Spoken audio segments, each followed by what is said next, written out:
Dukes Nation, this is your home for all things Duquesne University athletics, whether it's basketball or football or soccer or lacrosse or volleyball, track and field, golf, swimming, you name it, everything in between. If it's happening at UPMC Cooper Fieldhouse, Arthur J. Rooney Athletic Field, or anywhere our Dukes play, you're going to hear about it here. Hello and welcome, Dukes fans. You are looking at co-producer Rudy Longarini inside the worldwide headquarters and studios of All Dukes Sports Talk. I'm Bob Healy III, joined as always by Nick Frost, and we are uniting Dukes Nation for a conversation on all things Duquesne University athletics. So without further ado, let's get to it, and let's go Dukes! Welcome back to another episode of All Dukes Sports Talk.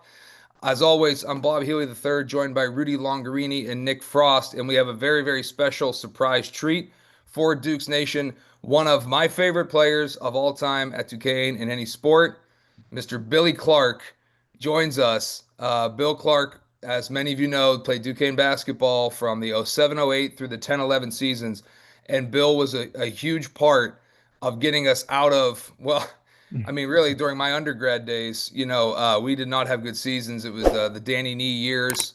No disrespect to Coach Nee, but bad times on campus. One of the few, I got a red and blue crew of 5. I was one of the 5 guys in it. But Billy Clark came to town, and originally from Redondo Beach, California. Billy came into Pittsburgh and helped turn the program around, and way more positives, under Billy Clark. Than any kind of negatives, and they ended a very long consecutive losing season streak. There was a long conversation in town about who's going to have a winning season first, Duquesne men's basketball or the Pittsburgh Pirates, which is the gear I'm wearing tonight, coincidentally.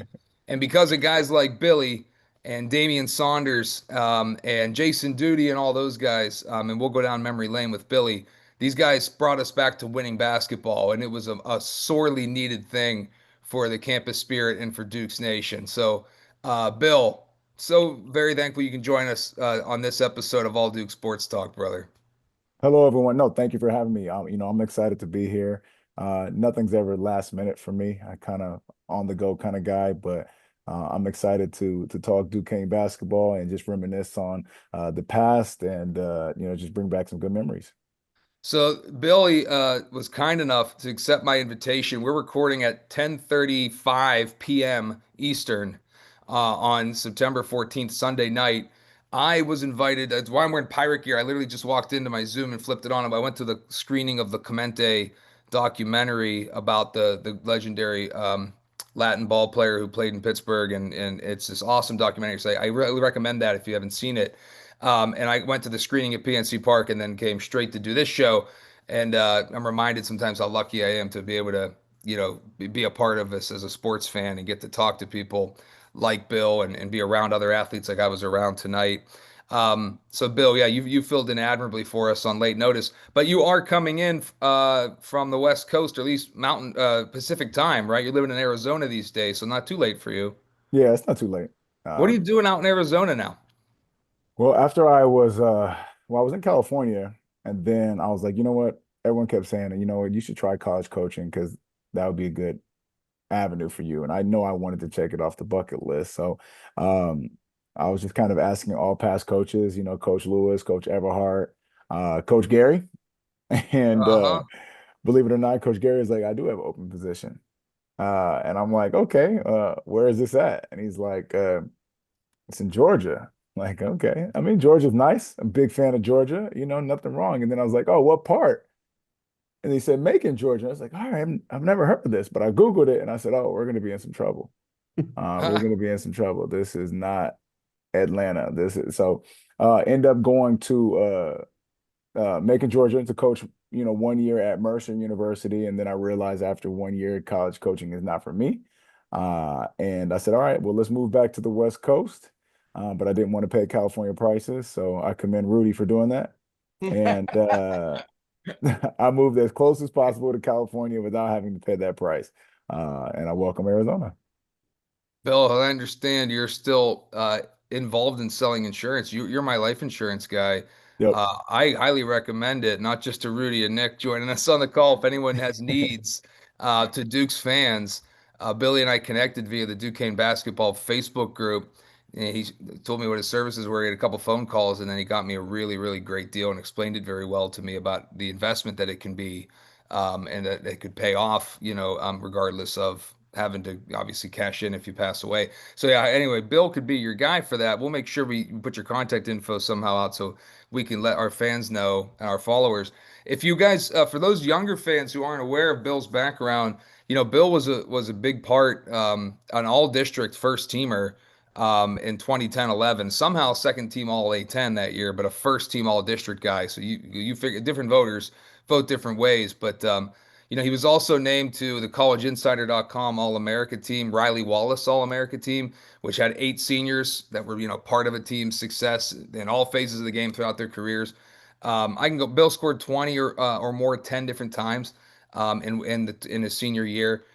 So Bill was a big part of getting Duquesne basketball into the Everhart years back to its winning ways. Bill, in your first season, 07-08, if I'm not mistaken, that was the season right after the sort of the line shift, the 10 players, 40 minutes, or the 10-40 team of 06-07, right, which was right after the shooting. So when you Yeah, came in, that had already, the shooting had been in the past. Do I have the timeline right? correct. Yes. And so that when you started in 07-08, I mean, you actually did play all 30 games. So can you talk to us about, when you came to Duquesne, was there a promise of playing time? Did you see it as an opportunity? And like, coming out, Everhart had this style that was born out of necessity. Dukes fans might Mm. remember 10 players for 40 minutes. They were doing line shifts 5 at a time like it was a hockey game. And, we were in a bit of disarray because of the on campus shooting that hurt those 5 players and, almost killed one. And yet we were still able to land you, all the way from out in California. Talk to us about the recruiting process and how you got to the Bluff. It was actually kind of interesting how I ended up Duquesne because the year prior, I remember I was watching ESPN and I saw actually the Duquesne story, and I was like, I would never go to that school. Yeah, Like, right. Hey, so, but that's proof that no publicity, right, can actually be, in a strange way, the silver lining, right, of that story. But go ahead. I'm sorry. yeah, it was, I remember like it was yesterday. I was just like, I would never go to that school. And after my senior year, I decided to go to prep school just to get that additional year because I was really pushing to go to USC. But I've already verbally committed to like Pepperdine and UC Santa Barbara was on me hard. Every school basically in California was on me hard. San Jose State. I was getting offers from Colorado State. I got offered from St. Joe's, just a variety of different mid-major schools. Um, and I actually played in a tournament in New Jersey. And it was Coach Darren. He was there back in the day.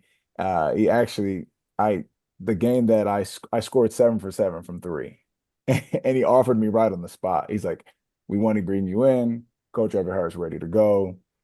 And I'm like, I don't just think this is a good fit for me. But I end up taking the visit, and they treated me like a king. He said that I was going to get tons of playing time. He says, everything that I want is mine. And most coaches were saying that because I went on a couple of different official visits to Providence, Colorado State. I went to St. Joe's. That was awful. Um, and a couple more. And he just basically gave me the red carpet treatment, which ultimately made me decide to go with Duquesne. And plus my host was Aaron Jackson. And Aaron, Aaron is Aaron, if you guys know Aaron. And he just showed me the way, and I didn't know what I was getting myself into, because Coach Everhart is crazy. Uh, but it worked out. It worked out. In my freshman year was an adjustment, like that 5-on-5 thing, because when you go to college, you're basically getting the best player from whatever city, whatever state to join as one, and for me being the leading scorer in knapsack, and if you don't know knapsack, it's prep school, so I led prep school in scoring. And that was Was it Worcester Academy? I went to Worcester Academy. We lost all the time, but to lead knapsack is pretty big because you had like Isaiah Thomas in there, Michael Beasley. There's a bunch of great players in that league. Um, so it was definitely an adjustment, getting going to Duquesne, and just even training was different. I just never experienced anything like that. But Freshman year was definitely an eye opener to basketball. I have a favorite memory that I'll share first of your days, Bill, and then I know that Rudy and I we spoke earlier today trying to make sure that you knew that you had what you had technologically to make technically to be on the show, and then I want Mhm. to ask Nick his.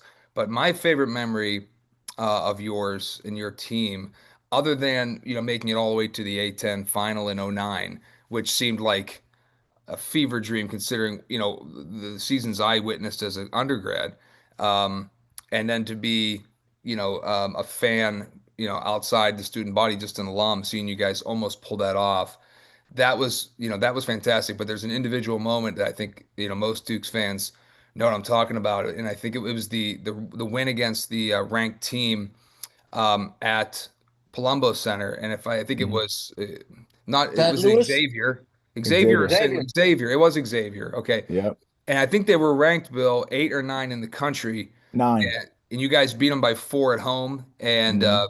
the picture perfect moment of you celebrating with the crowd was the front cover of ESPN.com for Yeah, I have several that. hours. I have it right Yeah, there. and that was and I'm guessing, judging by your reaction, that was probably your favorite memory. Am I wrong? Yeah, as far as game, Uh-huh. 100% favorite memory. Yeah. Nick, you're smiling. Did I take yours, or do you have a different one?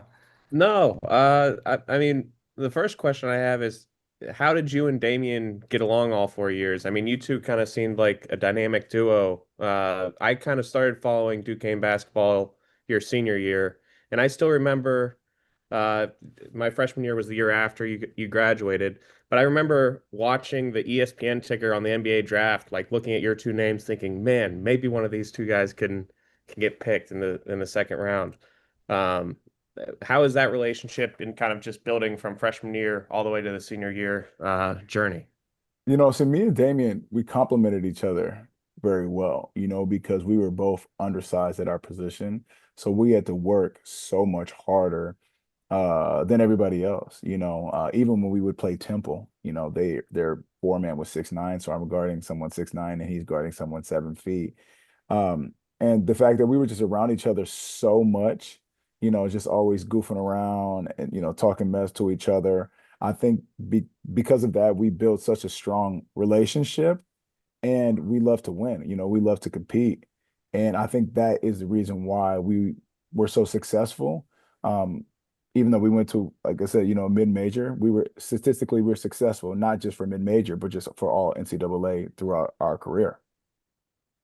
Yeah, Yeah, I but just the wanted. numbers are crazy. I'm sorry, Rez. Between you two, Yeah. the fact that you two were here all 4 seasons together, yeah, I mean, there's black ink, bolded all over your guys' profiles those 4 years. Really spoiled to have you both on the same team. Sorry, Rudy, you were going to say, I think you talked to me earlier on the phone about there was a moment you saw between Billy and Damien that stuck out to you, right? Well, as I got Bill on really early on this thing, and related to him that on the CBI tournament when he was a senior, uh, I attended the Oregon Duck game that they CBI sent Duquesne to play, um, and dude, I just wanted to tell you that uh, like there was 20 Dukes fan in the crowd of about 15,000, 12,000 people, and I'm telling you, man, it was really bizarre. And I remember yelling at the top of my lungs. If I remember correctly, the game came down to the last seconds. Yeah. And I remember that who we had at the line, I believe, we had two or three free throws that could have tied the game with like 10 seconds left. And he missed two out of the three free throws, I believe. I can't remember the player that it was, but and then the thing that I remember the most, Bill, was when you two, uh, you know, I think you came to realize that this was going to be your last game in a Duquesne University uniform, along with Damien there, and and I remember you two uh, sort of like lollygagging along after the game, and then the team walked off the floor, the Duquesne team, and then you two guys met like center court. You hugged each other. You went arm in arm into the dressing room, and I will never forget that. Uh, and I just want to tell you that, yeah, it just showed the the camaraderie that you guys had with each other. And I just want to let you know that I saw that, man. And it still stays in my mind's eye how many years later. So I just want to let you know that, Bill. No, thank you. I mean, that was a pivotal moment in my career, my collegiate career, because it was the final game. Yeah. I wasn't going to suit up anymore in a Duquesne uniform. So I knew that walking over to the locker room, it was like, well, these guys are going to continue the legacy here. And it's like in my head, I was thinking like, well, now I can make money playing the game that I love. I think it's time, so trying to leave that behind because going into my senior year, most people don't know, like I graduated early. Like I Mhm. knocked out school quick. I was done in 3 years. So my whole focus my senior year was be a pro, be a pro, be the best, be a pro. Like even the maintenance guys at the Palumbo Center can tell you, I used to be practicing in there till 2 o'clock in the morning. Honestly, 2 o'clock in the morning, shooting, shooting, shooting. I was like, I gotta leave an imprint this year. Like this is my year to take off. So that Oregon game, even though as much as I wanted to win it, it was like I was happy, that my time was up but I left that everlasting impression on people, I feel. Right. Yeah, absolutely, man. Yeah. Yeah. So yeah, as I stated before, um, I remember going down to the floor uh, at the beginning of the game, and like I said, there was like maybe 20 Dukes fan in the whole in the I don't know how many people was held there, and of course they got that weird court design Yeah, yeah. in the Oregon Ducks. I mean, and so I remember getting up, particularly when the foul shots at the very end of the game, and I was the only Dukes fan yelling, and because I was the only person there, because nobody at the foul line was set, it was like totally silent. The crowd was totally silent, and so when he came up there to go with the free throws, man, I was yelling like, and you could hear me all over the court, just me. Oh man, Yeah, I remember Rudy made himself heard. He tried. That was that. that season. I mean, it's hard for me to be disappointed, Bill, with what you guys did in your 4 years because of where the program was before you guys got there. But that season, I know you remember the 11 game winning streak right in the middle of it, and you guys started out, well, I'm going to count this. I actually brought up the old schedule: 1, 2, 3, 4, 5, 6, 8-0 in the A10. You started out that season, if I'm not mistaken, if I'm counting right, including a win over number 19 Temple at the Palumbo Center in mid-January. And it was a really promising start to the year. And then I think you guys only won 2 out of the last like 8 or something games. But then in the conference tournament, you lost by 3 in overtime. And it was like I remember thinking at that tournament, like these guys could win the tournament. You were such a hot start to the season, and then like there was this swoon toward the back end, but then it looked like you guys were getting it together for the conference tournament. I thought this team could actually, as a sleeper, and could actually somehow even win this whole thing. But it wasn't to be. Do you remember the overtime loss to St. Joe's in that tournament? Yeah, I remember that. Not to toot my own horn, but I had a good game there. But the problem was I was getting cortisone shots in my neck during that game because I was like I was actually my neck was actually stuck because I slept wrong on it. Wow. And I just feel that our team was the team to beat. Our team was the team to beat. And I think we came out too lax days ago. Like, St. Joe's is this is going to be easy. We took care of them during the year. And they came out and they kicked our butt. Yeah, they had a bad season, Yeah, and I remember thinking like this team's going to get right in this tournament and bounce back. They were like, I thought you guys were a sleeper, much like Duquesne was heading into the A10 tournament 2 years ago, the one that the Dukes finally won. yeah, And so, just seeing you guys not get to, play in the NCAA's, that was obviously disappointing, but you did go on and win a game, postseason game at Montana, um, convincingly, and then the tough loss at Oregon. Anytime you play a team in a Power Five back then, Pac-10, like that would have been a really nice win on the road going across the country. But do you have any regrets, Bill, other than like, clearly wanting to make March Madness, I'm sure. But does anything else stick out at you as like, if we could have did this different, maybe this would have shaken out differently. This guy gets hurt, this guy transfers, anything like that? I don't know if I'm allowed to cuss on this, but I was an Yes. a-hole. Okay, I was at my going into my, I'm gonna be honest, I was an asshole. I was an asshole my all 4 years. Because I was a competitor. Like I just didn't take any bullshit. I'm just gonna be honest. Like I didn't go. I wasn't the go out type. I wasn't the drinking type. Like I'm here for a purpose. And if I'm gonna get a scholarship, like I'm gonna make money. I'm not here to mess around. And me and Coach Everhart were just so combative. And growing up with no father, I just didn't take well to male authority. So anytime someone was trying to critique me or criticize anything that I did, I kind of like took offense to it. And I would always talk back to Coach Everhart. And I remember like it was yesterday, like he just said, you know what? We were in the back gym at the Palumbo Center. He goes, I'm just tired of coaching you. Get out. Literally, he said, I'm tired of coaching you. Get out. And it was so funny. Melquan was like, Melquan, my Malcolm Boulding, right? that's my guy. Melquan's my guy. I remember when he heard that, Melquan just left. He left with me. Wow. He just Wow. left. And That's Melquan, wild, man. The stuff that happens behind the scenes, that yeah, we don't see, that these guys have to, you guys are all human and your competitors, different personalities, and you got to yeah. move on. You got to put that behind you and get out there and still play. Yeah. So that was probably my biggest regret is, just the way I chose myself over the team.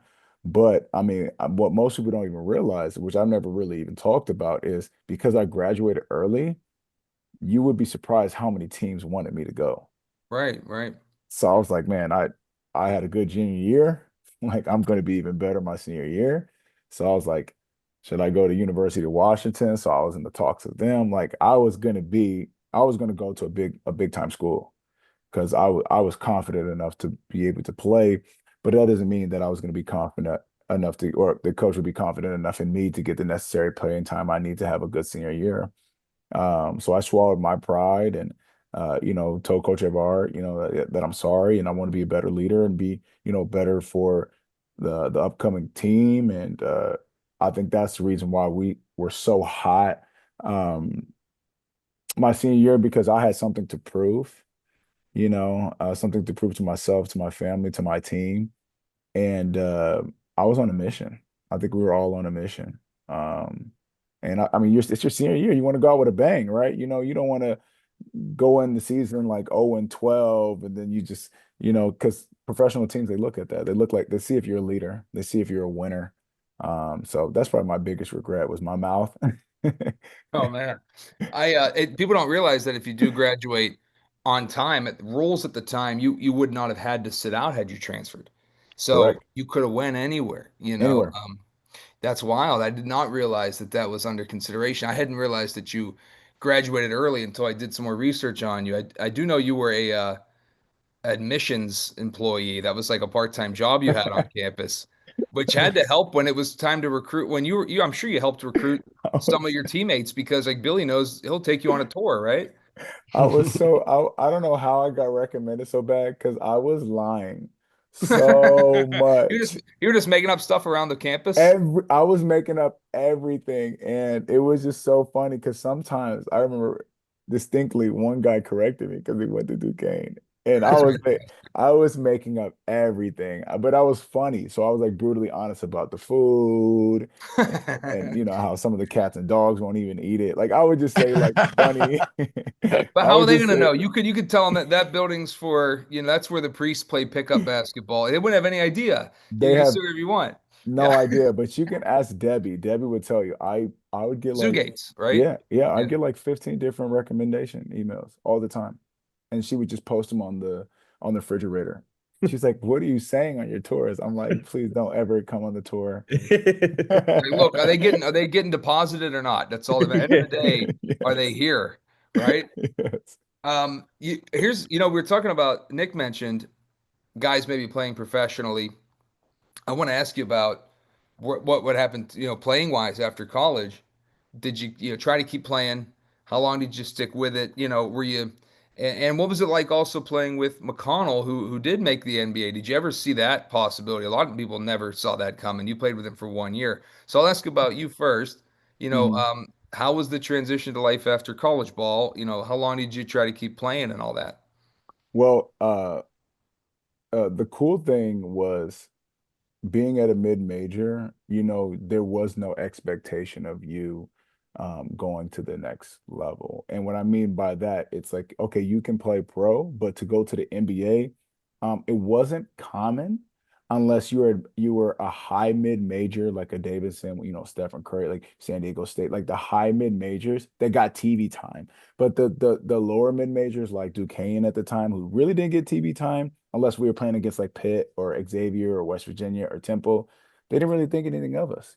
Nobody thought of Duquesne because of Temple and Xavier and West Virginia and Pitt. So we're playing against those four teams every year. So, people are going to go watch those teams play. And I was like, well, this is my time to shine. Hmm. But the transition was as soon as I was done my senior year, going to Portsmouth, Coach Everhart pushing me to get to Portsmouth because I was initially a reserve because a lot of folks from uh, that year thought they were getting drafted to the NBA, so a lot of them opted out of Portsmouth. And because of Portsmouth, that was like my saving grace. It was an invite only for potential NBA guys, for seniors. And I had my 3 games, I had a really good tournament. I think I still lead Portsmouth in percentage, scoring percentage. Like Portsmouth is like this invitational for players done with their college career. Portsmouth correct, Invitational. correct. Okay. So from doing that, like my first game, I scored 21 points in a row. And then Wow. after the game, I get a phone call from the Phoenix Suns. 2 days later, I'm at the Phoenix Suns facility working out with the team. Then after that, I'm in Milwaukee Bucks. Then I'm at Minnesota. And then I'm at Memphis. And then I'm at Oklahoma City Thunder. Like, so then I'm just like, what is going on? And Mhm. a lot of it was from Portsmouth, and people were just like, well, this guy can play a little bit. So unfortunately, like people don't know this story either. And this is the truth. So when I went to Milwaukee Bucks, it was like Jordan Hamilton, Klay Thompson, another guy, and I did extremely well. So well that they called me up into the front office and they were like, "Hey, you know what? We weren't expecting you to uh do this well." And they already had my agent on the phone at the time. And they said, "Well, we were thinking about possibly drafting you second round." And I was like, my mouth was on the floor. I had a friend that was already on the team, started point guard for the Milwaukee Bucks, was Brandon Jennings. So I was like, oh, this is unbelievable. Like, no, I'm being punked. I'm like waiting for the cameras to come out. And believe it or not, they gave me the opportunity to potentially get that second round draft pick, which was amazing. I remember we were sitting at home watching it. My agent's on the phone, my trainer was right there. Unfortunately, I didn't get it. So it began my career overseas, which lasted 7 years. Too early, played in a bunch of different countries. But I said, you know what? I think there's something out there more for me. So I was like, I think real estate would be a good opportunity. Mm. But if I could do it all over again, I would have stayed playing basketball because I was still at the height of my career. Yeah, I mean, probably physically at that point, like you're entering your prime, like late 20s, early 30s, and yeah, I understand. And it's people don't realize because we as Dukes fans saw this with Megan McConnell. People don't realize how hard it is to get drafted at the major professional basketball level because Mm, the rosters are small. It's not like the NFL, which has a gigantic roster and 30 odd teams. These are very small rosters. And so like you've got to be not just one of the best players in the world, but like among those best, also like the top 1% of them. How and like you said, without TV time, without all the exposure that you get if maybe you went and played somewhere else senior year, perhaps even and went the yeah. PJ McConnell route, right, where he left after 2 years and went to Arizona to get that TV time, that's it's so incredibly difficult to break into a small roster. Um, did you, by the way, have an inkling? Now you didn't get to play with Aaron Jacks. Oh, I'm sorry, of course you did. Yeah.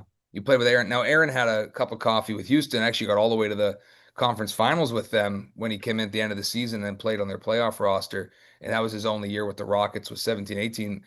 TJ's now had this long NBA career. Did you ever see that coming? I mean, I didn't. I mean, I liked the guy a lot, and I know Nick, that was like his favorite player. But uh, To tell be us about fair, what was it like being with TJ. Oh, go ahead, Nick. I'm sorry. To be fair, TJ admits he didn't even think that it was Yeah, possible especially his freshman year. He said that many times on podcasts and stuff afterwards. yeah. What was he like? Was he an asshole too? Or Well, yeah, I was No, gonna say no, the no, competitive nature and hard workouts. That sounds yeah, familiar. You guys might have been no, at heads a little bit. no. TJ was a nice guy. He'll tell you, I used to get him in trouble all the time. And we still talk. Like every time he comes to Phoenix, gets me tickets, I go to the game. So we talk, you know. But I used to just get him in trouble all the time because it was just so easy and he was sensitive. So it was just anything I could do to get TJ in trouble, it was like my goal, you know. But I definitely saw TJ having a long career. Besides him being a great person, if you watched him in high school, even against other top-ranked teams, this guy would go for 40 points. So you see him in the NBA, and people are thinking like he's just a great point guard, but people don't realize TJ is a phenomenal scorer. Like he's a Yeah. phenomenal score. Like he's one of the top scorers of all time in Pennsylvania, not just Pittsburgh, but in Pennsylvania. And a lot of people don't realize that because when you go to the NBA, there's certain expectations that they have of you, and you kind of have to mold. If you want to last in the NBA, you got to mold to the team. You got to mold to the team. If TJ would have came out there just shooting all types of crazy shots and not being the person that he is, I don't think that he would have a long career. But he's such a system guy. He works hard, and you see it. You saw it in playoffs last year. Look what he's doing. He's All just right. a scrawny kid, and everyone out there is jumping over the rim, athletic, but TJ outworks everybody. He does the little things, and because he's done the little things for so long, he's gonna have a long career. You know, it's not a surprise to me. It honestly it's honestly not. yeah. He's No, still I wanted to 33. ask you. Yeah, let me ask him that question. Because I told Bob that I was going to ask you this question. So when he finally hold on a second. Yeah, his though about him transferring. Yeah, which was About like him transferring. Did you have any inkling of that was going to happen? Yeah. Had you had a chance to talk to him? And I mean, Sean Miller, man, Rudy's not a never fan. liked the Sean. guy, never liked him, Well, just because he played for Pitt. backstabber. Yeah. So, dude, just give me some insight. What was and did you see the firing of Everhart coming? Yes. Yep. I knew all this. So most people don't know this, but AD and coach didn't see eye to eye a lot of things. Um And Coach Everhart is as big as a hole he is too. I don't care. Um, he definitely looked out for his players. You know, he looked out Hmm. for his players. He'll go to bat for you. And I would read the messages that he had that they were sending him, and he knew that he was going to get fired. Like he knew it because we talked about it, and I thought it was a great move. You see that everybody left after Coach Eberhard left, so it was in the Right, works. Penn State was actually wanting Coach Eberhard to go. People don't know that. right. Penn State, and for a lot more money. And I told him to take it. This was after my senior year. I said, take it. I said, everyone else will be okay. People are going to transition and find another college to go to because the bickering behind closed doors that most Duquesne Duke fans don't know was extremely toxic, extremely detrimental. Right, But I was no longer part of it because I graduated right. and I was leaving. But I would read the messages that the AD would send coach. He would show me. He was very transparent with it. And honestly, I felt bad because Coach Eberhard honestly cared about the team. He really cared about the team. And I'm disappointed the way that not only the way they treated him, but I'm also, I'm also disappointed in how uh, they treat the alumni still to this day. For from Duquesne because it hasn't been the same ever since Coach Eberhard left. I don't know anybody from Duquesne who's saying something different than what I'm saying right now. Interesting. Well, yeah, being from afar in California, living in California, Sacramento, California at the time, uh, I just felt so blindsided. And then TJ transferred to Arizona. Sean Miller, I mean, Smart poaching move. him. I mean, and I don't know, man. That was Greg Amodio was the AD at the time, right, Bill? And he was, but all the press on the release was, from the very top that it was President Doherty at the time who said all these transfers and then the, fizzling out in the playoffs and yada yada. But you say it probably was more to do with the relationship with the AD. Oh, 100%. That was your feeling. 100%. Yeah, the president was never at the games. I mean, he didn't know That what was is, good. oh, that's Yeah, very no, true. He was That is never he was very, very yeah. true. So Yeah.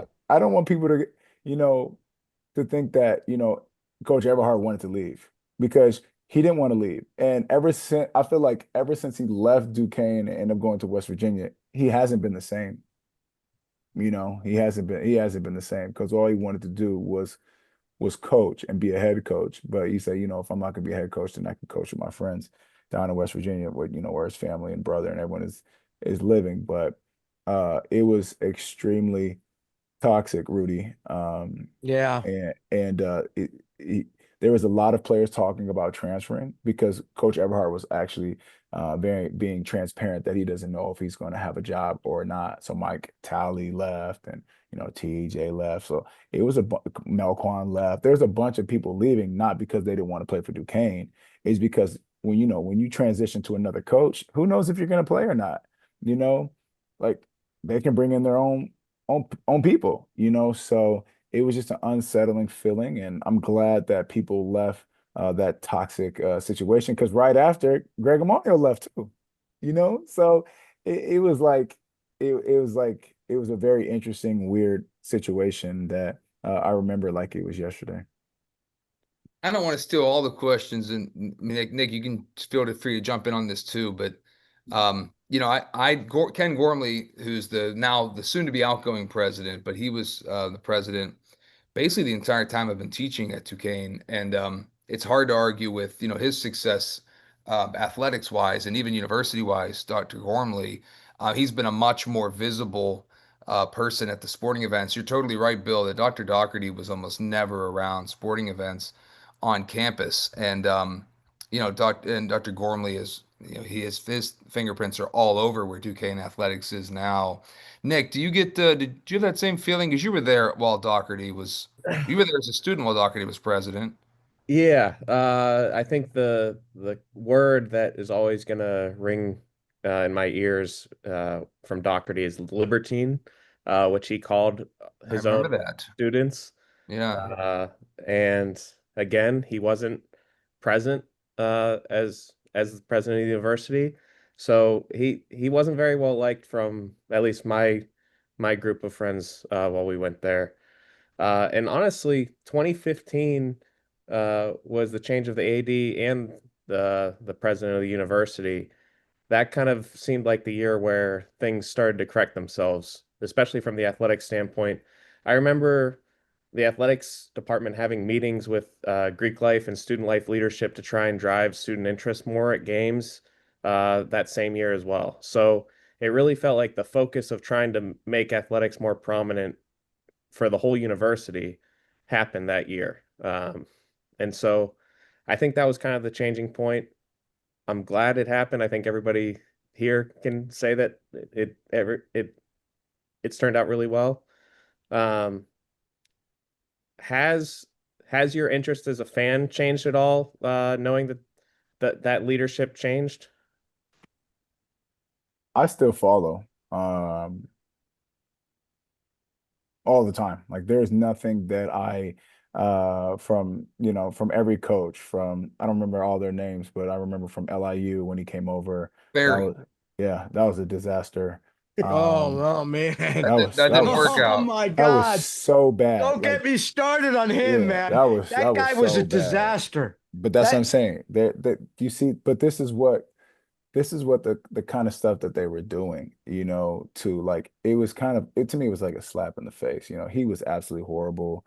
Um, and from there, I feel like it's been kind of like an up and down roller coaster, as you guys have seen. Um, I mean, I thought, by bringing in, new locker rooms and all that, when we were there, it was like, okay, well, they didn't do anything for us. They gave us new vending machines and they gave us some TVs. But, after we left, they're remodeling the locker rooms and they're doing Yeah, things yeah. to bring people in. And now look at, the Palumbo Center. It's like, it's amazing, state-of-the-art weight room, all Have that you good been to stuff. the Cooper Fieldhouse yet, Bill? Oh yeah. Oh yeah. Okay, so Oh yeah. I was do you there get last back to year. games? I Yeah, know yeah. you and I saw you getting off the plane from Arizona. You and I happened to be on the same plane last year, 2 years ago, whatever that Yeah. was. Yeah. So you obviously come back to Pittsburgh. This is where your wife's from. Yes.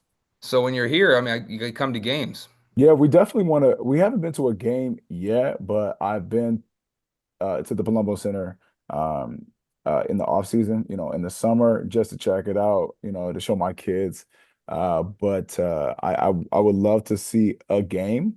I haven't like I don't.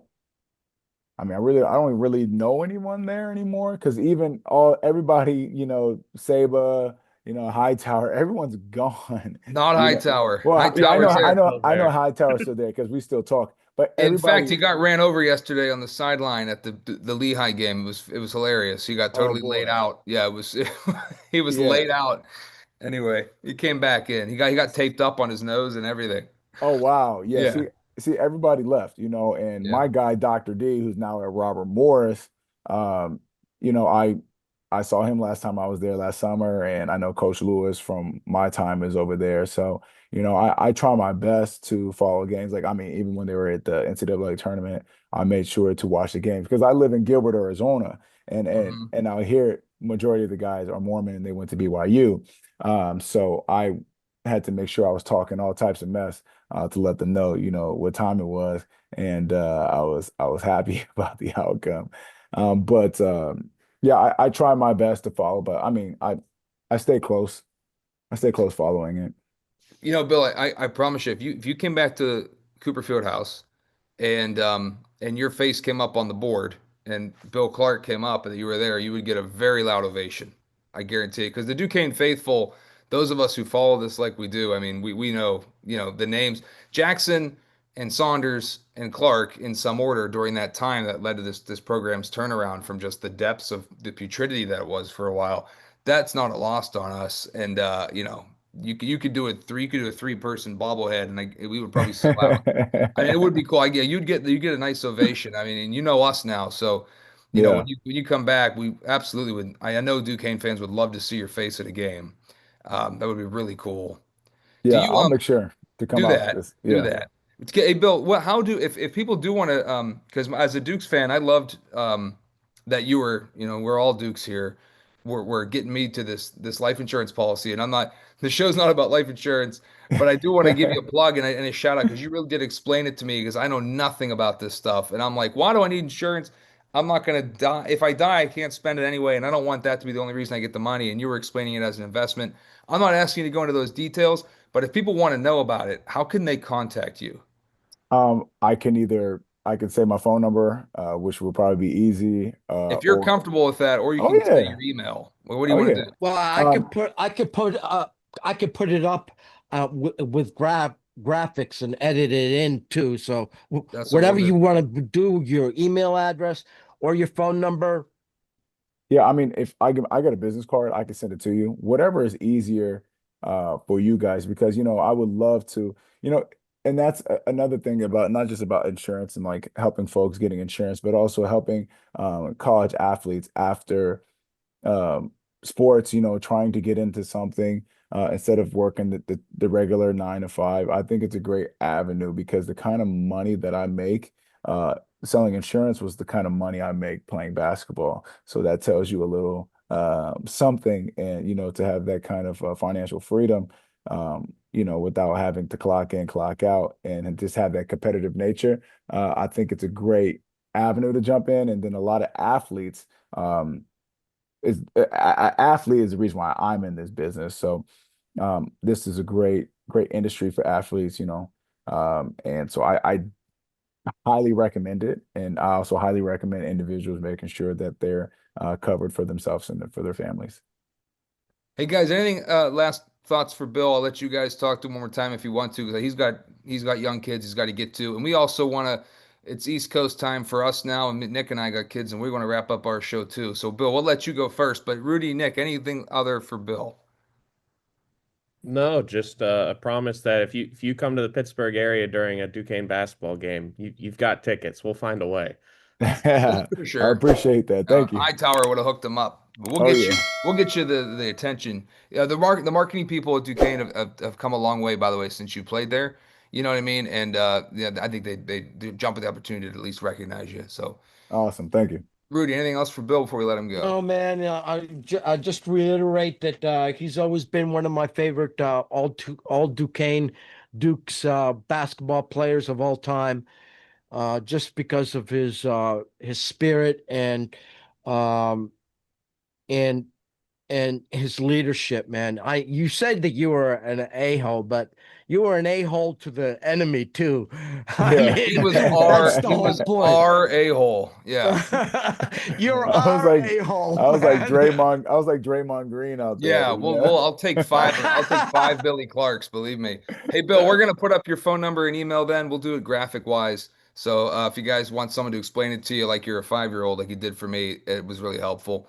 All right, man. Give those kids a kiss goodnight, and hopefully we'll see you again soon. Thank you guys. I appreciate it. Thank you for allowing me to be on here today. All right, All right. brother. All Take right, care. brother. Hey, that was cool as hell having Billy on, wasn't it? Let's so Rudy and Nick, we don't, this it's late now for me and Nick. So I want to briefly just talk about a quick update on the football program. Duquesne Dukes football team, many of you know, lost to Lehigh Yeah. yesterday, Saturday, September 13th. Now I keep statistics for Duquesne football. And I was able to watch that game firsthand in the press box and was looking through binoculars the whole time. So to get all the right statistics, and I can tell you that that game, despite there being a margin of victory, 35-21 for the Mountain Hawks, the Dukes were in that game. They just couldn't get a stop in the second half on defense. Um, now, watching how I did to look for close tackles and things, Lehigh's offensive line won that game. They kind of had their way up front. But that said, that's a very good team. That would have been the best win, highest ranked opponent in FCS that the Dukes could have ever defeated. So and they were in the game. It was a one-score game several times in the fourth quarter, and in that second half, the Dukes needed to get a stop and maybe come back and tie the game. It just couldn't get that stop. But Lehigh's a very good program. And they're one of the highest ranked offensive running attacks as well as just overall defenses in FCS, and that was the closest game they've had this season. So I was very encouraged. The game before that, September 6th against Lincoln, that's a Division II team. The Dukes took care of business 55 to 14. Joey Isabella is just a man. Did you guys watch any of the Lehigh game on Sportsnet Pittsburgh or NEC Front Row? I mean, you can see the guy's got honestly NFL potential or at Yeah, least I some was sort going to of say that. professional potential. What do you think, Rudy? Yeah. The guy's thick. I mean, he's got like he looks like he has very little body fat, and he's just shifty as hell. Nick, did you watch any of the games? Yeah, and I mean, he flashes every time we play a big name opponent. I think the unfortunate issue is because his brother got that second round pick and then didn't really pan out. I feel like there's going to be teams that might connect that. But despite his height, he just I think every team that watches their team play against the Duquesne Dukes are pointing out him as the star player for Right. either team. He's flashing as the best player on the field, regardless of who we're up against. Um, so yeah, it does on that sense. Yeah, that should scream NFL potential. Um, we'll see if the teams can actually draft him. And I mean, have been quite a few Duquesne players who have made the Pitt or the Steelers practice squad and rookie camp. Mhm. So that wouldn't be a terrible spot for him to end up, especially with how our wide receiver depth chart looks as a Steeler fan. Yeah, I worked the Steeler game today too, and that's a whole other show. I was the free My kick. God. The free kick that was I'm keeping stats for the Yeah. NFL as well. The free Uh, kick that bounded over the returner's head into the end zone. I mean, we're in the box going, what are you doing? I mean, it's a live ball. Anyway, we don't. yeah. This is a Duquesne Duke show, and Yeah. the important thing is Christian Kuntz had another fantastic game because Sure did. Duke's punted well and perfect on field goals and extra points. Nice to see Kuntz, by the way, despite the injury in preseason, hasn't missed a snap, in the NFL this year so far. So he seems to be playing hurt, but he's getting through it and he's having himself a really nice NFL career. You know what, guys? We were gonna talk a little bit more about basketball, but this show's getting kind of long, and Billy Clark kind of scratched our basketball itch. So I think we should punt and keep our starting five for next really way too early starting five for the Right. men's and women's basketball teams to another show. We're working on some other great guests, including maybe Kieran Achara, former teammate of Billy Clark's, whom coincidentally Billy ran into recently. Kieran, one of the best all-time big men, really, honestly, for Duquesne. We're going to try to get him on. We have a few other folks, including the soccer coaches, Maya Matisa, whose name we were mispronouncing before. Maya Matisa continues to be red hot for Duquesne women's soccer. We're trying to maybe get her on in the future. So stay tuned. We're going to get a lot more of these really nice Dukes past and present guests for you. And by the way, guys, about Maya Matisa, if you didn't notice, another 2 goals. So they call that a brace in soccer, not hat trick, but a brace. And that was versus Youngstown State on September 11th. She put up 2 more goals. Now, earlier today, September 14th, the Dukes had a 1 p.m. kickoff at Eastern Kentucky, and that was a 2-2 tie. No goals for Matisse They're that game. undefeated. Yeah, they're They, undefeated so far. I think we might have one Eastern, loss. One No, Eastern loss. no, no, Kentucky. no. They had two. The girls' team, Oh, the two Bowling losses. Green one. Yeah, there is Yeah, two. That's I right. was talking WVU, about and the they also men. lost to Bowling Green. Yeah. Right. But a hot start by the Dukes ladies, and so we'd like to get Coach Geiges on, and we're working on that. But a 5-2-1 start for the women soccer team. The men are 4-0-2, so they are undefeated. Right. Um, winners 3-1 against St. Bonaventure earlier today, September 14th. So very very impressive And of start course, beat for the men's Syracuse. program. And Beat yes, Syracuse. thank you, Rudy. 1-0 win at Syracuse. At Syracuse, it's that was a September 5th match. Yeah, so we're also Coach Brooks. This was just too late for him to be on, as well as it was Coach Geiges. So Billy Clark, very good pinch hitter to bring up, and we're working on that as well. So it is definitely a soccer season. Arthur J. Rooney Athletic Field is, guys, a fantastic place to watch a soccer match. It is a fun, good atmosphere there, and it's a beautiful spot on campus, and the weather's been terrific. So for the student body as well, I mean, it's fun. They do have sort of a Rooney Rowdies kind of group that comes to the games. So I highly recommend that. And sticking with fall sports, guys, and how successful this has been so far, the Duquesne women's volleyball team only recently cooled off from a 7-0 start to the season.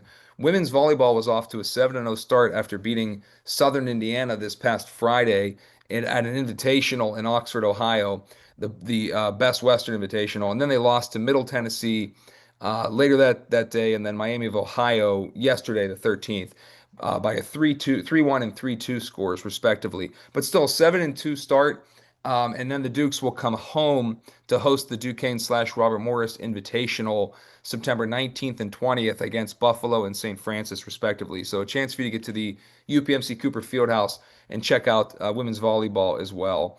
Lots to like so far in the fall semester, and we haven't even talked about cross country and that today as well. But we have plenty of time to do that maybe next week on All Duke Sports Talk. Guys, anything else that you wanted to touch on that we didn't get to today because we ran long with Billy, as fun as that was?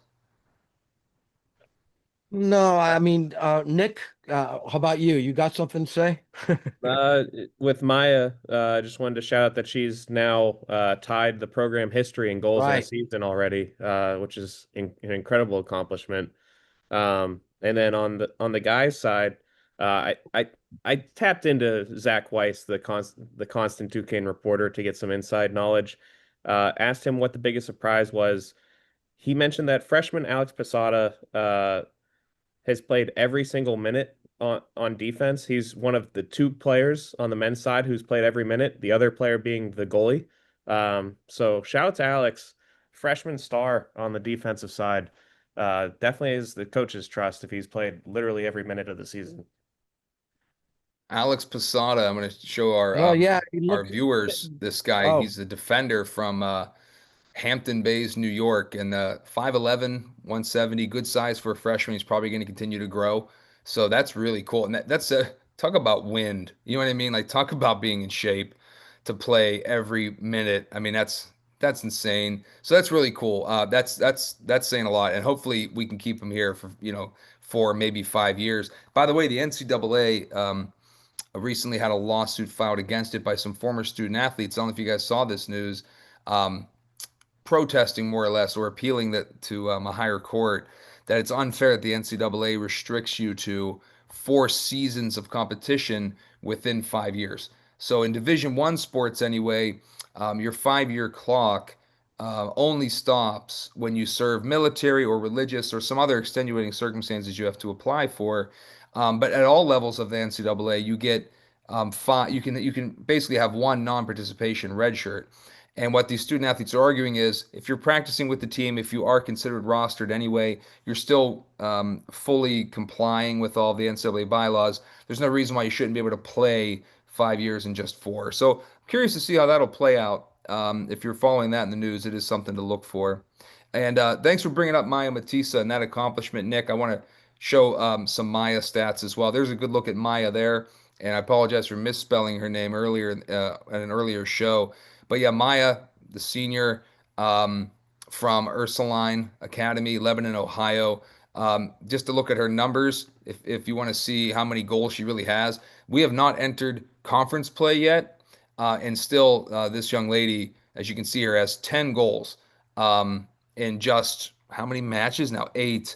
And 10 goals is a single season record at Duquesne, and we're not yet in conference play.